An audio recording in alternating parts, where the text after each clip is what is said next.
نحمده ونستعينه ونستغفره ونعوذ بالله من شرور أنفسنا ومن سيئات أعمالنا من يهده الله فلا مضل له ومن يضلل فلا هادي له وأشهد أن لا إله إلا الله وحده لا شريك له وأشهد أن محمدا عبده ورسوله يا أيها الذين آمنوا اتقوا الله حق تقاته ولا تموتن إلا وأنتم مسلمون يا أيها الناس اتقوا ربكم الذي خلقكم من نفس واحدة وخلق منها زوجها وبث منهما رجالا كثيرا ونساء واتقوا الله الذي تساءلون به والأرحام إن الله كان عليكم رقيبا يا أيها الذين آمنوا اتقوا الله وقولوا قولا سديدا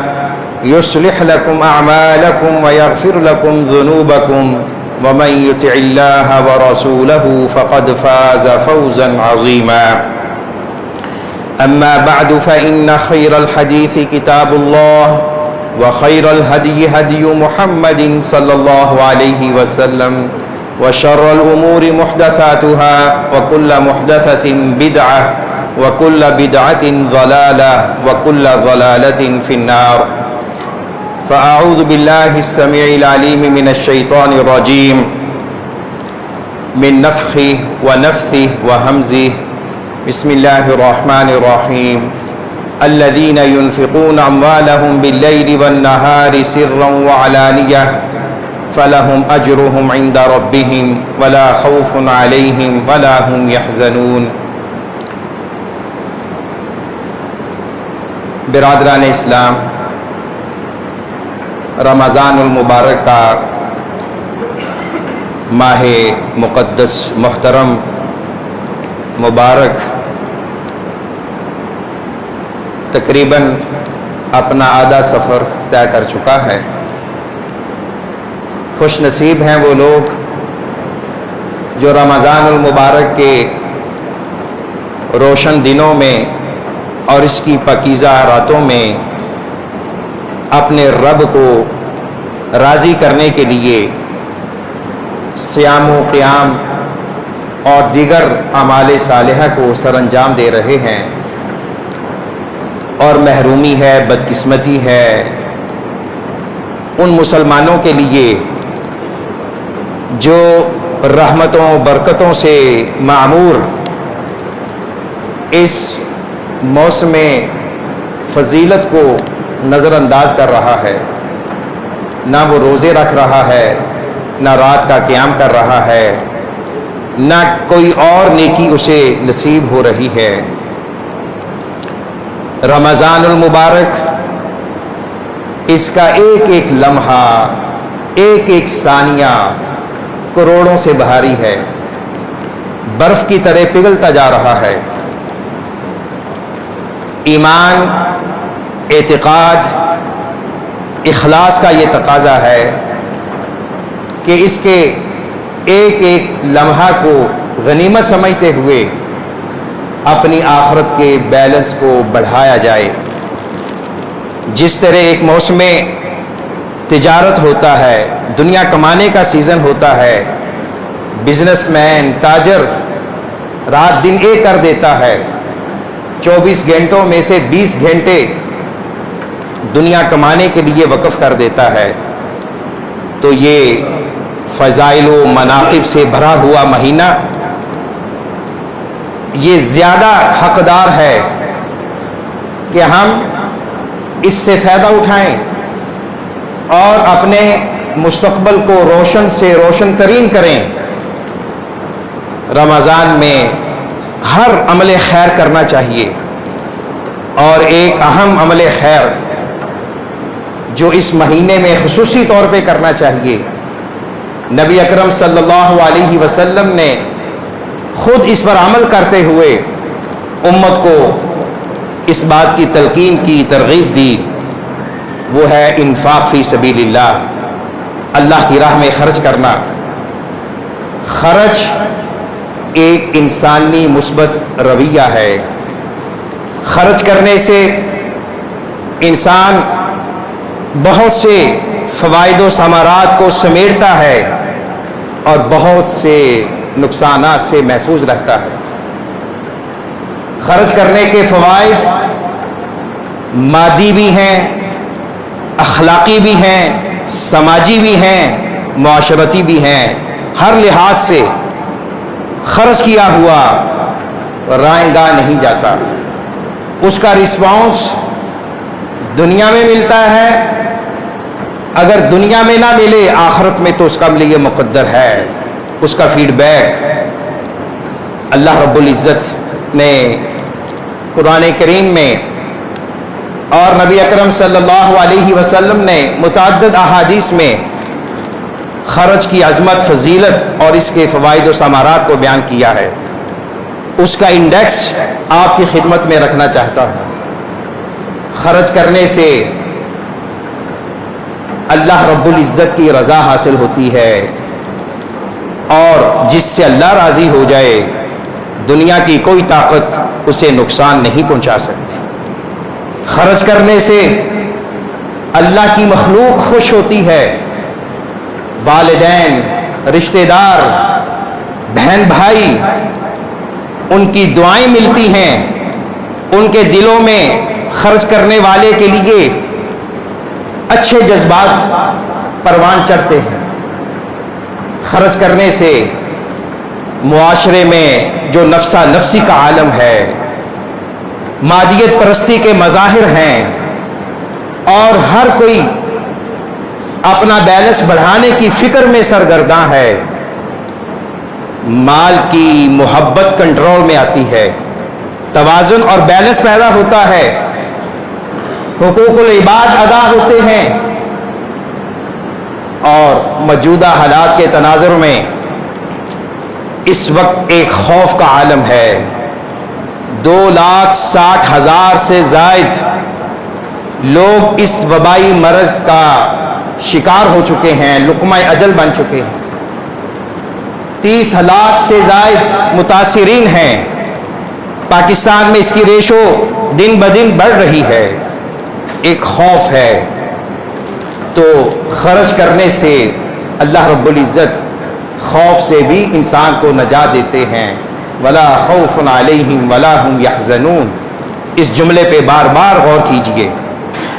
اسے دنیا میں بھی خوف سے نجات ملے گی اور آخرت میں بھی ملے گی، اور سماجی طور پر، معاشرتی طور پر جو قتل، اغوا، ڈکیتی کی وارداتیں ہو رہی ہیں آج کل بھی، کہ قیامت کا ایک سماں ہے، لوگوں کو اللہ کی طرف متوجہ ہونے چاہیے اور اپنے گناہوں کی معافی مانگنی چاہیے۔ ان حالات میں بھی لوگ قتل، اغوا، ڈکیتیاں، لوٹ مار واقعات ہو رہے ہیں۔ اس کے مختلف اسباب ہیں، ان میں سے ایک اہم سبب امیر لوگوں کا غریبوں کو ان کا مالی حق نہ دینا ہے۔ وفی اموالہم حق معلوم للسائل والمحروم، امیر لوگ، صاحب ثروت اگر ان حالات میں بھی اپنے مال کو، وہ مال جو اللہ نے دیا ہے، خرچ نہیں کریں گے تو پھر اس سے سخت ترین دن کون ہو سکتے ہیں، کون سے ہو سکتے ہیں؟ اس وقت جو کرونا وائرس سے بڑھ کر خطرناک المیہ جنم لے رہا ہے، سر آنکھوں اس کا مشاہدہ ہو رہا ہے کہ لوگوں میں ابھی تک رجوع اللہ کے حوالے سے کوئی سنجیدگی نظر نہیں آ رہی، نہ وہ ایمانی اخلاقی تدابیر کو اختیار کر رہے ہیں، اور نہ ہی معاشرتی، طبی، سماجی تدابیر کو اختیار کرنے پر آمادہ ہو رہے ہیں۔ سنجیدگی کی ضرورت ہے، اور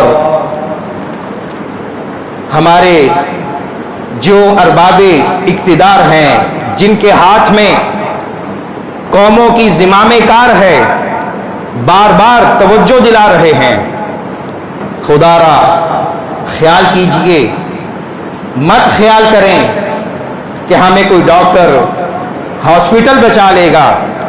اس وقت ہر ایک کو ذاتی شخصی طور پر اپنی ذمہ داری کا احساس کرنا ہوگا۔ ایمانی تدابیر بھی اختیار کی جائیں، دینی تدابیر بھی، اور جو محکمہ صحت کی طرف سے حفاظتی اقدامات کو بار بار بیان کیا جا رہا ہے اس کو بھی فالو اپ کیجئے۔ اور یاد رکھیں یہ کوئی بے دینی نہیں ہے، بلکہ اللہ کی ذات پر توکل کرتے ہوئے قُل لَن يُصِيبَنَا إِلَّا مَا كَتَبَ اللَّهُ لَنَا هُوَ مَوْلَانَا وَعَلَى اللَّهِ فَلْيَتَوَكَّلِ الْمُؤْمِنُونَ۔ یہ ہمارا ایمان ہے، جو بھی ہوگا اللہ کے حکم سے ہوگا، جو بھی بیمار ہوگا، جو بھی مرے گا، جو بھی صحت یاب ہوگا، اللہ کے حکم سے ہوگا۔ یہ بنیادی عقیدہ ہونا چاہیے، اور ساتھ ساتھ جو احتیاطی تدابیر ہیں اس کو اختیار کیا جائے۔ ڈاکٹر کے پاس ہم جاتے ہیں مرض کے علاج کے لیے، وہ علاج دیتا ہے، تو میڈیسن کا استعمال کرنا توکل اور اللہ کی ذات پر بھروسے کے منافی نہیں ہے، یہ ایک تدبیر ہے۔ اور خرچ کرنے کی دو بڑی اہم قسمیں، ایک ہے زکوٰۃ، یہ واجبی فرض ہے، یہ انفاق واجب ہے ہر اس شخص پر جو زکوٰۃ دینے کی شروط کو مکمل کر رہا ہے، اس کے کیش میں، اس کے زیور گولڈ میں، اس کے بزنس کے مال میں، اس کی کھیتی کی پروڈکشن میں، اور جو اس کا بزنس ہے جسے عروض تجارت کہتے ہیں اس مال میں ایک مخصوص مقدار میں مخصوص لوگوں کے لیے اللہ نے سورہ توبہ میں 8 مصارف کا ذکر فرمایا ہے، زکوٰۃ کن لوگوں کو دینی ہے۔ اور ایک ہے نفلی طور پہ خرچ کرنا، اس کا آغاز اپنے گھر سے کیا جائے، رشتہ داروں سے کیا جائے، بالخصوص جو ان حالات میں اپنا سفید پوشی کا بھرم قائم رکھے ہوئے ہیں، دستے سوال دراز نہیں کر رہے، ان کے گھروں میں خود جا کر راشن کا بندوبست کیجئے، ان کے بچوں کی ضروریات پوری کیجئے۔ اور انفاق فی سبیل اللہ کے کئی مظاہر ہیں، کئی شکلیں ہیں۔ اہل علم نے سر فہرست تعمیر مسجد کا ذکر کیا ہے، جہاد فی سبیل اللہ کا ذکر کیا ہے، اور معاشرے کے جو یتامى ہیں، مساکین ہیں، ان کا ذکر کیا ہے۔ اور جو اہل علم اللہ رب العزت کے دین کو پھیلانے کے لیے اپنے آپ کو وقف کیے ہوئے ہیں، وہ بھی انفاق فی سبیل اللہ کا اہم مصرف اور اہم مد ہے۔ اگر ہم چاہتے ہیں ہمارے رزقوں میں برکت ہو، قیامت کے دن اللہ ہم ہولناکیوں سے محفوظ رکھے، اور دلوں میں مادیت کا زنگار کم ہو، تو خرچ کرنے کی عادت خود بھی اپنائیے، اپنے گھر والوں کو بھی اس کی ترغیب دیجیے۔ اور یاد رکھیں خرچ کرنا اللہ کے لیے ہے، اس خرچ کو جو چیزیں ضائع کر دیتی ہیں ان میں 2 سر فہرست جو ہمارے عام معاشرے میں موجود ہیں، ریاکاری اور احسان جتلانا۔ خرچ زیادہ کریں کم کریں خلوص کے ساتھ، اللہ کی رضا کی خاطر۔ اور آج بھی اللہ کی توفیق سے ہمارے معاشرے میں ایسی مثالیں موجود ہیں، جو لوگ اللہ کی راہ میں کروڑوں لاکھوں دیتے ہیں، کہتے ہیں ہمارا نام تک نہ آئے، کیونکہ یہ کس نے دیا ہے۔ یہ ہے اخلاص، رازداری۔ اور اس کے برعکس یہ بھی المیہ ہے کہ کوئی 100 روپیہ دیتا ہے اور فوٹوگرافر کا انتظام پہلے ہوتا ہے 200 روپیہ دے کر۔ یہ خلوص کے منافی ہے۔ رازداری سے بھی خرچ کرنے کا حکم ہے، اعلانیہ طور پر بھی، لیکن دونوں صورتوں میں خلوص ہو، اللہ کی رضا ہو۔ اگر کوئی اعلانیہ دیتا ہے تو اس انداز میں کہ میرے دینے سے کسی اور کو بھی ترغیب مل جائے، کسی اور میں بھی شوق پیدا ہو جائے۔ اور دوسرا احسان جتلانا، احسان مت جتلائیے، خواہ جس کو آپ دے رہے ہیں وہ آپ کو کوئی مثبت پازیٹیو رسپانس نہ دے، آپ اس کو رفع دفع کریں، آپ نے اللہ کے لیے دیا ہے۔ اسی طرح جو دے چکے ہو اسے واپس نہیں لینا، واپس لینے سے بھی وہ نیکی ضائع ہو جاتی ہے۔ خلاصہ گفتگو یہ ہے کہ ہم غیر معمولی حالات سے دوچار ہیں، اور ان حالات میں دلوں کو نرم کرنے کی ضرورت ہے۔ دل اگر سخت ہو جائے تو یہ بہت بڑا مرض ہے۔ دلوں کو نرم کرنے کے لیے ماہ رمضان ایک بہترین موسم ہے۔ قرآن کریم کی تلاوت کیجئے، ذکر و اذکار کیجئے، جمعہ کا دن ہے، درود شریف کا اہتمام کیجئے، یتیموں پر دست شفقت رکھیے، اور جو بیمار ہیں ان کی تیمارداری کیجئے، ان کے حال سے باخبر رہیں۔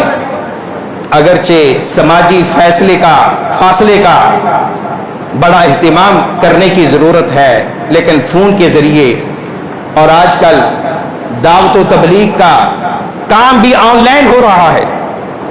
اللہ رب العزت کی توفیق سے روزانہ ایک پارے کا خلاصہ پیش کیا جا رہا ہے، اور آپ حضرات کو شاید اس کا عنوان ایڈریس بھی معلوم ہو، اگر نہیں تو نماز کے بعد آپ لے سکتے ہیں۔ روزانہ 2 دفعہ سوشل میڈیا میں درس قرآن ہو رہا ہے، دوسرے موضوعات پہ دروس ہو رہے ہیں، ان سے استفادہ کیجئے۔ 15 جولائی تک چھٹیاں ہو چکی ہیں، ان 2 مہینوں میں بچوں کو اسلامی تربیت کے ساتھ جوڑیں، ان کو ٹارگٹ دیں کہ وہ قرآن کریم یاد کریں، احادیث یاد کریں، صبح و شام کے اذکار یاد کریں۔ کہیں ایسا نہ ہو یہ 2 ماہ ایسے ہی گزر جائیں اور بچے بڑے خوش ہیں، امتحانات سے جان چھوڑ گئی ہے۔ یہ وقت انسان کا مال ہے، اس کی انویسٹمنٹ ہے۔ جو سنسیئر ریزن اور وزڈم رکھنے والے پیرنٹس ہیں، یہ ان کے لیے بھی ایک چیلنج ہے کہ وہ ان چھٹیوں میں اپنے بچوں کی تربیت کے لیے کیا پلان کرتے ہیں۔ اس وقت میڈیا کا دور ہے، آن لائن کورسز ہو رہے ہیں، ان میں بچوں کو بیزی کیجئے اور وقت کو ضائع نہ کیجئے۔ وقت کو اگر ضائع کر دیں گے تو پھر دنیا بھی برباد، آخرت بھی برباد ہوگی۔ اللہ رب العزت سے دعا ہے اللہ تعالی ہمیشہ ہمارے دلوں کو نور کتاب و سنت سے منور فرمائے۔ اللہ تعالی ہم سب کو ہر قسم کی بیماریوں سے نجات عطا فرمائے۔ اللہ تعالی امت اسلام کو بالخصوص اور عالمی انسانیت کو بالعموم صدموں سے، اس قسم کی وبائی امراض سے محفوظ رکھے۔ اللہ رب العزت پوری دنیا کو حق بات کی اسٹڈی کرنے کی توفیق نصیب فرمائے، سمجھنے کی، عمل کی توفیق نصیب فرمائے۔ اللہ تعالی ہمارے حال پر رحم فرمائے، ہمارے گناہوں کو معاف فرمائے۔ وآخر دعوانا ان الحمد للہ رب